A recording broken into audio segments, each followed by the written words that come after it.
Rena sat by the fire, her legs pulled close to her chest, her silver hair falling across her face. Her soft blue skin glowed faintly in the firelight. Tarn sat a little distance away, sharpening an old blade with calm hands. The air between them was quiet, filled only with the crackling of the flames and the soft wind outside. Though they shared the same space, their minds were far apart. Tarn had seen war, loss, and silence for many years. Rena had grown up among stars in a place full of life and order. Now, they were both sitting together on a broken planet neither of them truly belonged to anymore. Rena kept glancing at Tarn. Her eyes always moved toward his coat, the one hiding the scar. She had seen it once, and it hadn't left her mind. Since that scar, she finally said, her voice soft, "It's not just a scar, is it?" Tarn didn't stop sharpening the blade. He didn't look at her. "It's an old wound, nothing more." Rena shook her head. "No, I've seen it before. Not in real life, but in a picture. A very old one. Hidden in the royal vault on my homeworld." Tarn paused but didn't speak. "In that picture," Rena continued, "a human stands near. A fallen weapon. His chest carries a mark. The same shape, the same line. They say he destroyed something that could end planets. They say he vanished after that day." Tarn put down the blade. He looked into the fire, not at her. "People like stories. They turn pain into legend so they don't have to feel it." Rena stood up slowly and walked to him. "That scar is not a story. It's proof. You're the man they call the human ghost." Tarn's face showed no pride, no fear, no joy, just calm. "I had a name once, Tarn. That's all I've ever been." Rena sat beside him, her eyes full of quiet wonder. "Why did you disappear?" "I didn't disappear," Tarn said. "The world changed. People forgot. I stayed behind." She looked around at the broken walls and open sky. "And you stayed here all this time?" "Yes, but why?" Tarn took a breath and looked at her for the first time since she asked. "Because I had nothing left to protect. Until now." Rena was silent. Her heart beat faster. There was something powerful in his voice. Not loud, not forceful, but full of quiet strength. She turned to her small device. It showed her a map of the stars, a list of broken systems, and a message sent from her ship just before the crash. She frowned. "They know I'm here," she said. "The Zirak. They were chasing me. They'll come soon." Tarn's eyes moved to the sky. "How many? I don't know.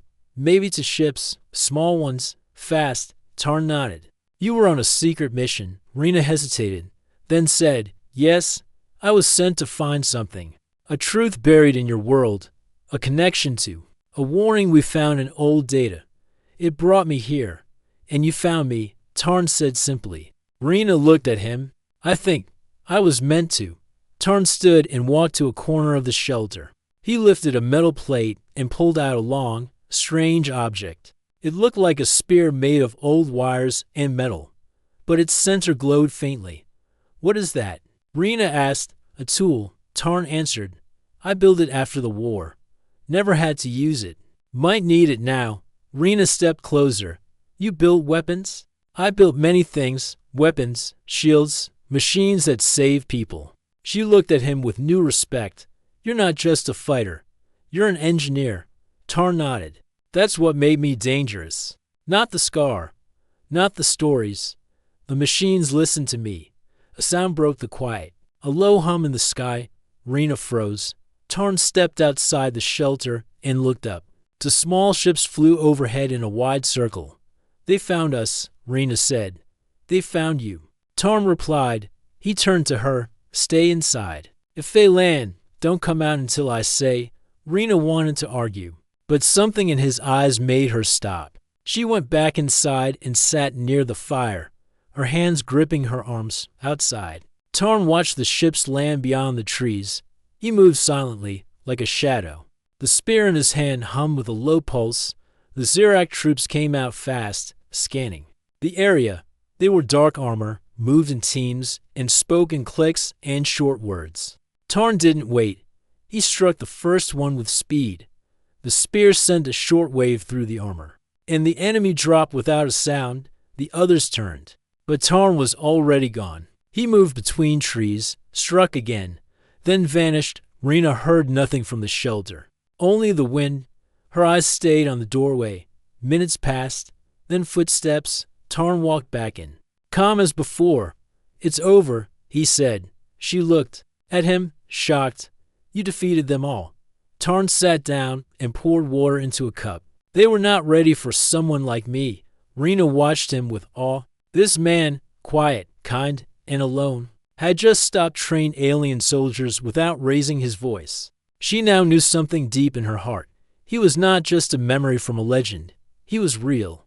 And the galaxy still needed him. Years passed like waves in the sea, always moving, never stopping. The boy named Toma, once hidden in a garden by a kind alien princess, now walked on Earth among millions of humans. But inside him, the memory of Velaria and the girl with gentle green eyes stayed alive. Toma was taken in by a rescue group. They cared for children who were lost in war. He didn't speak much at first. He often stared at the sky, drawing stars in the sand or making small wind shapes just like the one Nera gave him. Many thought he was just another war orphan, but Toma knew he was different.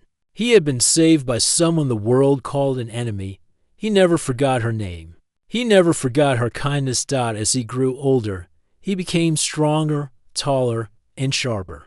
He trained in self-defense, studied history, and learned about space travel. He often asked his teachers about Velaria, but most of them told him the same thing: the Velari cannot be trusted. Some called them dangerous, others called them liars. But Toma knew the truth. Nera was real. Her kindness was real. Not all Velari were cruel. He had seen their beauty, their nature, their peace. He had seen her eyes. By the time Toma turned 21, he had joined the Interplanetary Peace Guard, a special human group trained to help calm wars across the galaxy. It was a hard job, full of rules, risks, and unknown dangers. But Toma never complained. He trained harder than the others. He ran faster, shot better, and always stayed calm under pressure. Some of his teammates noticed he often looked at the stars at night. When they asked why, he just smiled and said, "I once had a reason to believe in peace." During a training test, the captain asked Toma why he wanted to join the Peace Guard. Toma answered, "Because someone who was supposed to be my enemy once saved me. I want to return that gift." His answer was quiet, but powerful. The captain didn't ask more. Across the galaxy, on the green and glowing planet of Velaria, Princess Nera also had grown. Her long hair flowed like silver threads. Her voice was stronger now. She sat among wise leaders and guided the people with grace. The war had not ended fully, but the heavy battles had stopped. Nera worked every day to protect her land through words, not weapons. Many Velari respected her. Some doubted her ways. A few powerful elders believed peace with humans was a dream that would never come true. But Nera kept working. She remembered the child she once saved. She remembered his laughter and quiet smile. She sometimes visited the old garden. The trees had grown taller, the flowers brighter. The hidden room was still there. Inside, she kept a wooden star, the one she had carved for Toma.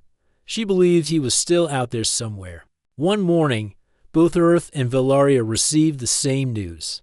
A new peace council would be held in the Velari capital. A few chosen humans would travel to the planet to speak with Velari leaders. It was a risk, but both sides agreed. If this meeting went well, real peace could begin. Toma heard about the mission and stepped forward. "I want to be part of the team," he said. The council looked at him. He had no family name, no known past before age 6, but his record was clean. His skill was high. After a long pause, the commander nodded. "You're Toma's heart beat fast. He was going back. He would see Velaria again. Maybe, just maybe, he would see her." He did not speak his hope out loud. Some people still feared the Velari. Some still thought all aliens were enemies. But Toma kept quiet and prepared for the journey. The ship to Velaria was quiet, filled with tension. A small group of Earth officers sat in clean uniforms. Toma wore his own suit, simple but strong. He stared out the window as stars passed by. When Velaria came into view, his breath caught. The planet was still beautiful. Forests covered the land like a green sea. Mountains stood tall. Rivers sparkled under the sky. The ship landed in the capital. Tall towers made of shining stone reached toward the sun. Soft blue lights floated above the streets. Velari guards stood in perfect lines. And waiting near the great council hall was a group of Velari leaders. At the center of them stood Princess Nira. She was dressed in royal silver and soft green. Her face was calm. Her eyes, still kind, scanned the human team. When her gaze met Thomas, she froze. Thomas stood still. His hands were at his sides. He looked different now, older, taller, a soldier. But his eyes were the same. A memory flashed in her mind. The small boy she once saved, standing in a quiet garden, holding a wooden star. It was him. But she said nothing. She turned and led the group into the hall. Toma followed with the others. His heart was full of questions. Would she speak to him? Did she remember him? Did she still visit the garden? That night, after the meetings, the human team returned to their quarters. Toma could not sleep. He walked outside, the cool air brushing against his face. He followed the garden path. The place had changed a little, but he knew the way. And when he reached the hidden room behind the trees, his breath stopped. She was already there. Princess Nira stood near the flowers, holding the wooden star in her hand. She turned slowly. They looked at each other. No longer a child and a princess, but still the same two souls. You came back, she said softly. Toma nodded. I never forgot. The fire burned low as the night grew deeper. Rena sat close to it. Her hands wrapped around a warm cup Tarn had given her. She looked tired, but her eyes were full of questions. Tarn sat across from her, fixing an old radio. He worked with calm hands, slowly turning wires and knobs. Sparks flew now and then, but he didn't flinch. Rena kept looking at him. Why did no one ever find you? She asked softly. Your name should be in every record. Every planet should know you're still alive. Tarn didn't look up. People stopped looking a long time ago. When they didn't find a body, they made up their own ending. That was easier for them. Rena frowned. But you're not just a soldier. You were part of history. Tarn gave a small shrug. History is written by those who speak the loudest. I stayed quiet. Rena paused, then reached into her small bag. She pulled out a square device with a screen. I want to show you something, she said. Tarn looked up for a moment, then nodded. Rena tapped a few buttons, and the screen lit up. A picture appeared, blurry but clear enough. It showed a younger Tarn standing near a large destroyed alien machine. His chest was burned. The scar just starting to form. Tarn stared at it. That was taken after the final attack. He said quietly, I thought that data was lost. Rena nodded. Most of it was. But my people found fragments. We put it together piece by piece. This one photo has been passed around in secret for years. The elders call you the ghost of Earth. Some fear you. Others see you as a symbol of hope. Tarn looked away. They turned a man into a myth. That's dangerous. Rena leaned forward. But you are that man. You destroyed the Sun Harvester, a weapon that could drain energy from entire planets. You walked into it alone while everyone else ran. I had no choice, Tarn said. If I hadn't, Earth would have fallen. Rena watched him closely, and you survived, barely. That's what no one believed. The records said your body couldn't have lived through the energy blast. I shouldn't have. Tarn said, but something happened. The core didn't explode like it was meant to. It fused with me instead. The blast marked me, left this scar. But also, it did something else. Rena's eyes widened. What do you mean?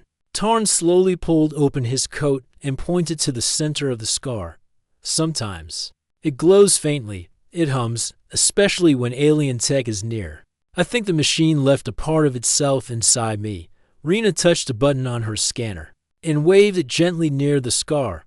The screen blinked, then flashed with strange symbols. She gasped, This is ancient code. This language hasn't been used in over 1,000 years. Tarn nodded. I've seen it in my dreams. Rena sat back, shocked. That's not just a wound. It's a data mark. Your body is carrying a message. Tarn's voice was calm. I've carried it for years, never knowing what it meant. Rena looked at him, her face full of wonder. This is why I came to Earth. We found a clue in the royal records, a signal pointing to this planet. My mission was to find the source, and now I think you are the source. Tarn raised an eyebrow. You were looking for me, no, Rena admitted, but I was looking for this, for the message inside your scar. I didn't know it was part of a person. Tarn looked into the fire. Maybe I was waiting for someone who could read it. There was a silence between them. The wind outside whispered against the walls. Rena stood and walked to the doorway. She looked at the night sky, now filled with stars. In my kingdom, some believe the universe sends answers through people. You may be one of those answers. Tarn stood beside her. I'm just a man who wanted peace. Rena looked up at him. Maybe, but now, peace depends on you. Suddenly, the scanner on her wrist beeped sharply. A red light flashed. Rena checked it quickly. Her face turned serious. What is it? Tarn asked. A signal, she said. A coded message. It's from one of my people. They found out I survived the crash, but the message was intercepted. The Zirak may already be coming again. Tarn moved back inside and picked up his spear. How long do we have? Maybe a day, Rena said. Maybe less. Tarn opened a metal box under the floor. Inside were old tools, wires, and energy cells. He began checking them one by one. You're going to fight again? Rena asked. If I must, Tarn replied. But not for war. For protection. Rena stepped closer. You're not like other humans. Tarn gave her a small, tired smile. I've seen too much to be like them. Rena touched the wooden table beside them. Do you have a plan? Tarn nodded. We can't run. The forest slows them down. If they land, we guide them where we want. I know this ground. They don't. Rena looked at him with quiet trust. Then I'll help. Tarn looked into her eyes. Are you ready for what comes next? Rena answered. I didn't come this far to run now. Outside, the stars continued to shine, unaware of the storm that was coming. But inside that quiet shelter, two people, one human, one alien, stood side by side, ready to face it together. The ghost of Earth was no longer hiding, and the princess of the stars had found her answer. The sky was no longer calm. The morning sun was covered by clouds that moved quickly. The wind carried strange sounds, distant hums, deep and cold. Tarn stood near the edge of the forest, watching the sky with sharp eyes. His hand rested on the metal spear he had repaired during the night. Rena stood behind him, her small scanner blinking red. They're near, she said. 2 ships. Same shape as the ones that chased me before. One is circling the area.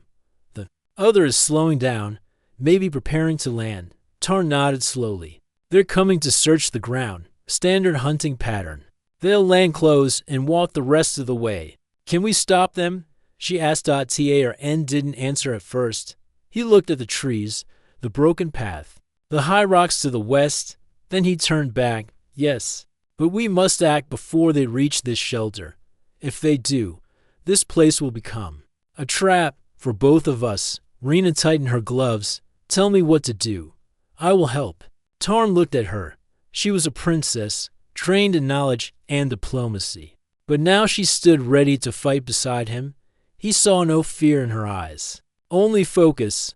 He gave a short nod. We moved through the woods. There's an old tower near the river. It still has power. We can use it to block their scans and confuse their systems. Rena followed him as they left the shelter. The forest was thick and quiet, the ground soft under their feet.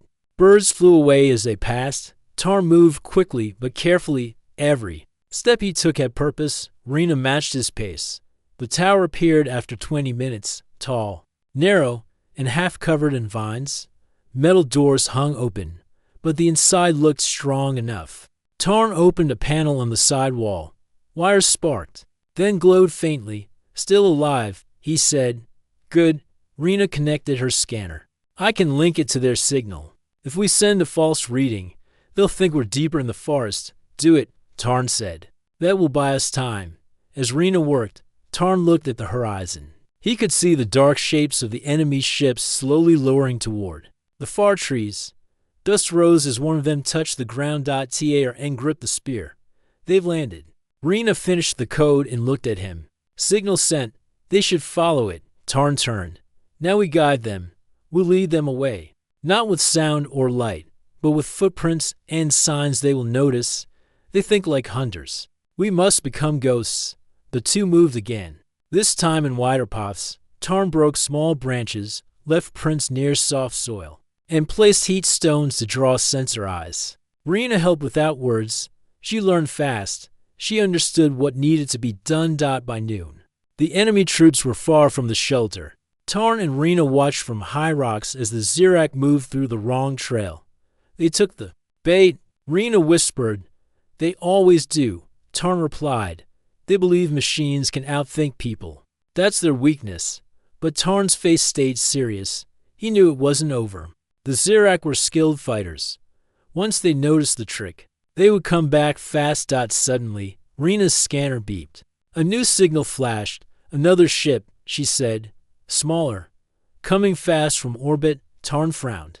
A scout. They sent it ahead, probably without troops, just eyes. If it reaches the shelter, Rena began. They'll know everything. Tarn finished. He stood quickly. We need to return before it gets close. Rena followed without hesitation. They moved fast, taking a shorter path through old tunnels and broken walls. The wind grew colder as the scout ship neared the ground. Tarn looked up once and saw the silver streak cross the clouds. They reached the shelter just as the scout ship began scanning the area from above. Tarn opened a hidden door near the rocks and pulled out a strange-looking device. It looked like a folded wing made of metal. Rena looked at it. What is that? Old Earth tech. Tarn said, a pulse cannon. Doesn't fire lasers. It sends out a shock that disables machines for a short time. I only have one shot. He climbed a nearby hill. The scout ship hovered low, its eyes blinking with light. Tarn waited. Calm and steady. When the ship passed overhead, he pressed the trigger. A deep sound filled the air. The scout ship blinked, turned suddenly, then dropped with a loud thump. Smoke rose from its side. Sparks flew, but no explosion came. Tarn lowered the cannon. That should hold it for now. Rena watched in quiet awe. You build that yourself? Tarn gave a small nod. I build what I need. She smiled slightly. You make war feel like art. Tarn looked at her. I don't like war, but I understand it. They both returned to the shelter. Tarn checked the equipment, added more layers to the door, and set traps along the entrance path. Rena sat near the fire again, her eyes thoughtful. You've lived like this for many years. Always watching, always ready. Doesn't it get heavy? Tarn didn't answer right away. Then he said, it does, but some things are worth protecting. Even when you're tired. Rena looked at him. And now, Tarn glanced at her. Now I'm not alone. That makes it easier. Outside, the sun began to fall. The wind grew colder. The sky turned gold and gray. The Zirak were still searching, unaware they had been fooled. But their patience would run out soon. Rena watched the fire and spoke softly. You didn't ask why. I was really sent here. I figured you'd tell me when the time was right. Tarn replied. She nodded. It wasn't just about history. My people found something, a message buried in a broken satellite near our border. It warned of a danger older than the war. A signal came from Earth. That's why I came. I wanted to find the source. Tarn looked at her scarred wrist screen, then at his own chest, and now the message is inside me. Yes, Rena said, and whatever is coming. I believe you are the only one who can stop it. Tarn stared into the fire. The past had brought him pain. The present had brought him silence. But now the future was calling, and for the first time in years, he was ready to answer. The fire had burned down to red embers. Outside, the wind had gone quiet. But inside the small shelter, the air was heavy with thoughts. Rena sat close to Tarn. Her scanner glowed in her hands, the screen filled with strange signs and pulsing lights. Tarn sat still, his coat off, the long scar across his chest clearly showing. The scar shimmered now, not bright, but enough for the scanner to react. This is not a normal scar, Rena said. There's a pattern inside. The energy is moving in shapes, not natural shapes. It looks like a message or a code. Tarn looked down at the mark on his skin. I've lived with this for years. I always knew there was something strange about it. It hums when I'm near certain machines. Sometimes it feels warm, like it's alive. Rena tapped on the scanner. This symbol, I've seen it before. It belongs to the ancients, the first star builders. They created the first great machines across the galaxy. Most of their work was lost long ago. Tarn raised an eyebrow. And what would a human soldier be doing with a message from ancient star builders burned into the skin? Rena looked at him. That's what makes this important. Maybe you weren't just in the wrong place during the war. Maybe you were meant to be there. Tarn shook his head slowly. I don't believe in fate, but I believe in choices. I made mine to protect my people. Rena didn't argue. Instead, she turned the scan around and showed him the decoded pattern. Lines appeared on the screen. Not just words, but a design. It looked like a map.ta and lean closer. That's Earth. And this is the underground facility I destroyed. Rena nodded. But look at this symbol here. It's not from Earth.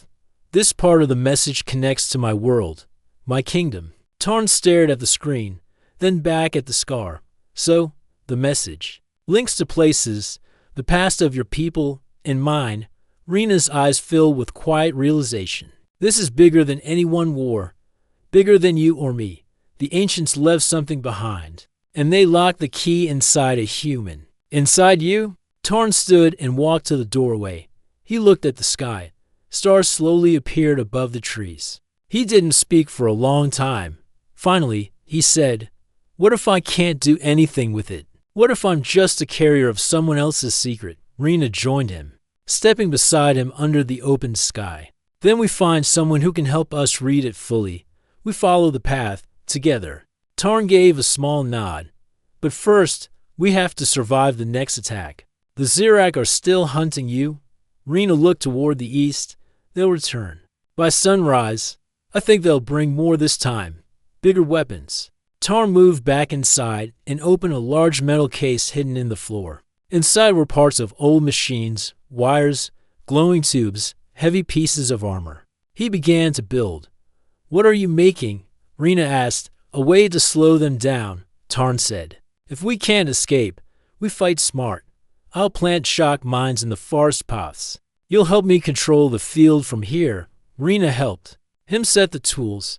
They worked side by side, their hands moving fast, their minds calm. The old shelter turned into a small command post. When they finished, Rena sat down and took a deep breath. "Back on my world," she said, "there's a story about a guardian from the stars. He carries fire in his chest and walks with the memory of worlds. People say he will rise when the galaxy is in danger." Tarn raised an eyebrow. "Sounds like a myth." Rena smiled a little. "Most stories start that way, until someone makes them true." Tarn looked at his scar again. The faint light had faded, but he could still feel the pulse, soft, like a heartbeat. That night, as the forest went dark and the stars grew brighter, Rena sat near the fire and told stories of her people. Tarn listened, quiet and thoughtful. When the sky began to turn gray before dawn, Tarn stood up. "It's time," he said. Rena nodded. She picked up her scanner and prepared the signal blocker. Tarn checked his spear and his tools. Outside, the enemy was moving again. The sound of ships grew louder in the distance. The Zirak had returned. But this time, Tarn was not just waiting. He was ready. As the first ship lowered through the clouds, Rena stood beside him and said, "We're not running." "No," Tarn said. "They're not chasing prey anymore. Now they're walking into a trap." Rena looked at the scar one last time. "Whatever the ancients left inside you, I believe it was for a reason. We'll find out what it means." After this, Tarn gave her a calm, steady look. "Then let's make sure we live to see it." And with that, they stepped into the light of a new day, side by side, ready to face what was coming.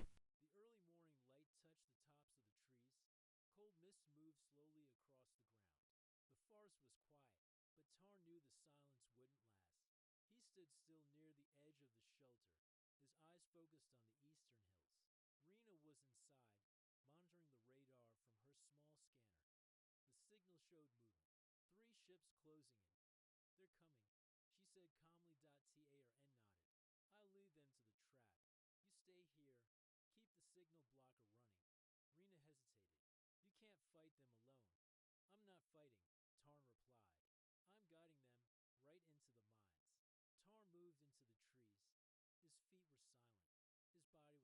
I'm guiding them right into the mines. Tarn moved into the trees. His feet were silent. His body was calm. His hands held an old energy spear, and his eyes followed the flashing lights above. The enemy ships began to lower between the trees. One by one, they opened their hatches. Dozens of Zirak soldiers stepped out. They looked strong in their dark armor, with glowing weapons and sharp helmets. They started moving toward the shelter. Tarn stayed hidden, waiting. Then, when the lead group passed over the first marker, he pressed a small button on his wristband. A loud blast echoed through the trees. A ball of blue light exploded beneath the Zirak, throwing them back. Smoke filled the air. Some soldiers shouted, trying to recover. TARN moved fast. He threw 2 small shock bombs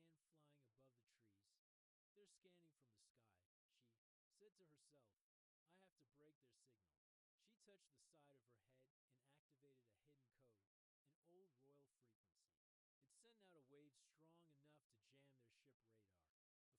Inside the shelter, Rena adjusted the scanner. She could see the enemies spreading out. Some were circling around. One ship lifted off and began flying above the trees. They're scanning from the sky, she said to herself. I have to break their signal. She touched the side of her head and activated a hidden code, an old royal frequency. It sent out a wave strong enough to jam their ship radar. The flying ship lost control and dropped low, crashing into the trees. The sound echoed for miles. Tarn heard it and smiled. Rena was learning fast, but the enemy was still coming. The second wave of Zirak was smarter. They avoided the main path and moved through the side rocks. Tarn hadn't planted traps there. He ran quickly, setting up to manual trip lines with energy packs. As the Zirak moved through the narrow gap, the traps lit up. Flash bursts blinded them. Tarn struck fast, using the spear to knock down their leader. One Zirak reached for his blaster, but Tarn kicked it away and pushed it into the tree. He didn't fight to kill. He fought to stop them, to delay them. Back at the shelter, Rena picked up a faint message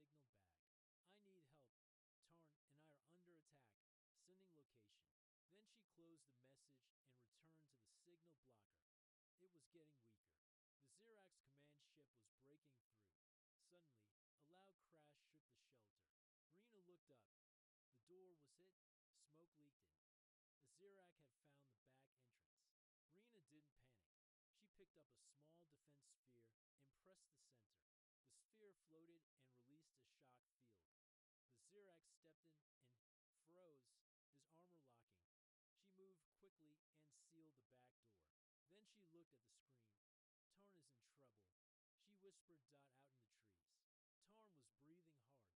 was bruised, and one leg hurt from a fall, but he was still standing. A Zirak captain stepped out of the smoke.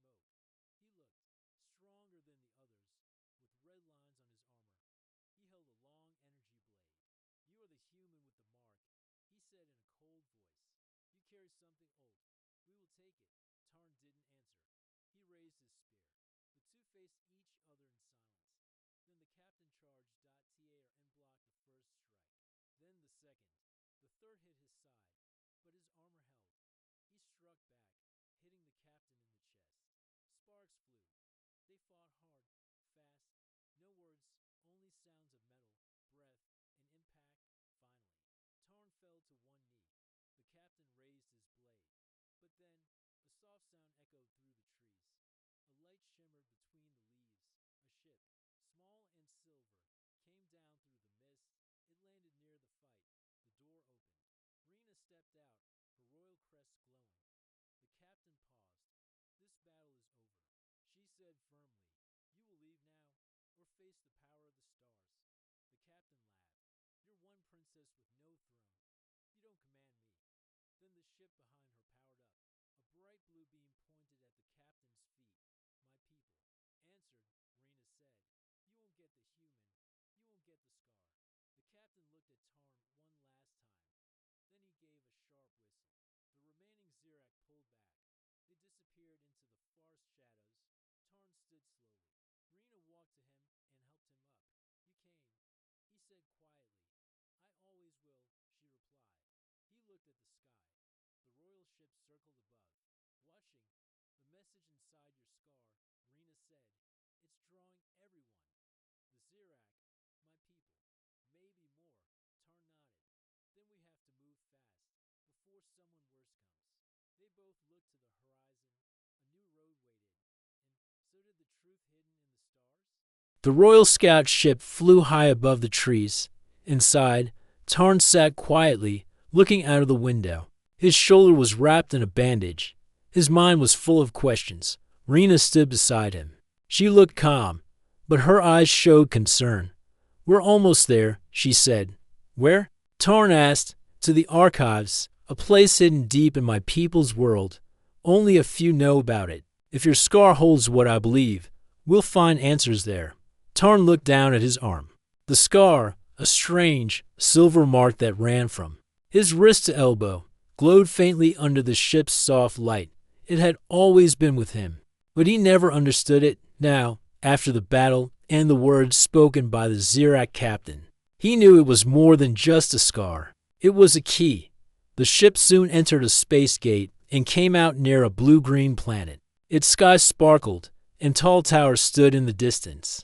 The ship moved quietly through a mountain range. Landing near a quiet valley, Rena led the way. Guards in golden armor opened the gates for her. They didn't ask questions.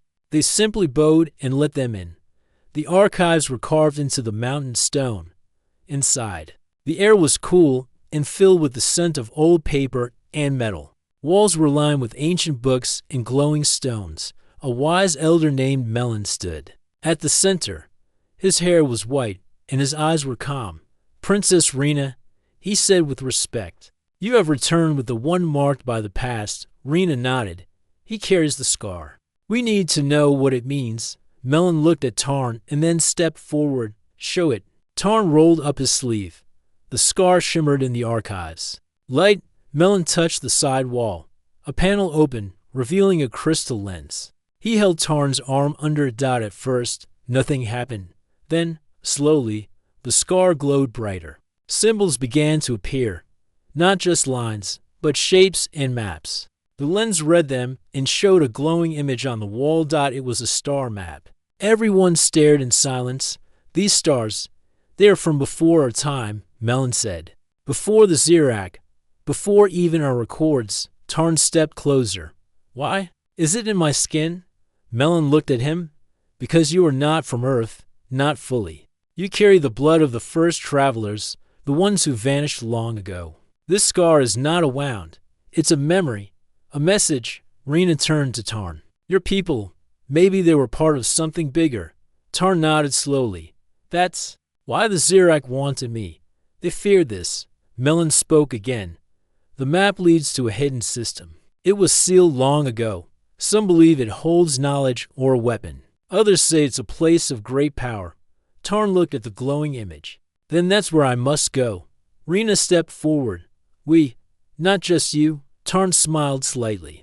"You're not going to let me do this alone, are you?" "Never," she replied. The journey to the hidden system wasn't easy. They needed an older ship, one that could pass through the old gates shown on the map. Rena's people gave them a small but powerful cruiser. They left the archive world and followed the stars on the map. Days passed. They crossed forgotten paths, empty fields of space, and quiet zones where no ship had flown in years. Finally, they reached a gate made of dark metal. Floating in silence, the scar on Tarn's arm began to glow again. He placed his hand on the control panel. The gate responded. It opened slowly, releasing a soft hum. Their ship passed through. On the other side was a planet, small, blue-white, and covered in clouds. Rena guided the ship into orbit. They landed near a glowing crystal tower. Everything around them looked untouched, peaceful. They stepped out. The ground felt warm. The air was light. As they approached the tower, symbols on its surface lit up. The tower opened, revealing a large Hall filled with strange machines and glowing walls. At the center stood a round platform. Tarn walked to it. The scar on his arm pulsed again. He touched the platform. Suddenly, a light surrounded him. The air shimmered. Images flashed, memories of another time, ships flying across stars, humans walking beside alien allies, great halls filled with peace and knowledge. Then a voice spoke. It was calm and old. You have returned. One who carries the mark. You are the child of the first bridge, a link between stars and worlds. You have the choice to begin again. Tarn stood still. Rena reached for his hand. What does it mean? She asked. It means, Tarn said slowly, that Earth was once part of something bigger, a union, a family across the stars, and I was born with the path to reconnect it. The voice continued. This place is the heart. You can awaken it. Use its power to rebuild or to defend. The choice is yours. Tarn closed his eyes. He thought about Earth, about the Zirak threat, about those who had no voice in the stars. Then he nodded. I choose to protect. The tower glowed brightly. A pulse shot through the sky. Far away, sensors across the galaxy picked up the signal. Some feared it, some followed it. But all of them knew something had changed. Tarn stepped off the platform. The scar on his arm faded. The message had been delivered. Rena smiled at him. You're not just a human now. You're a symbol. Tarn looked at the sky. Let them come. This time, we're not alone. They returned to their ship, knowing the journey was just beginning. A forgotten hero had returned, and with him, hope for all.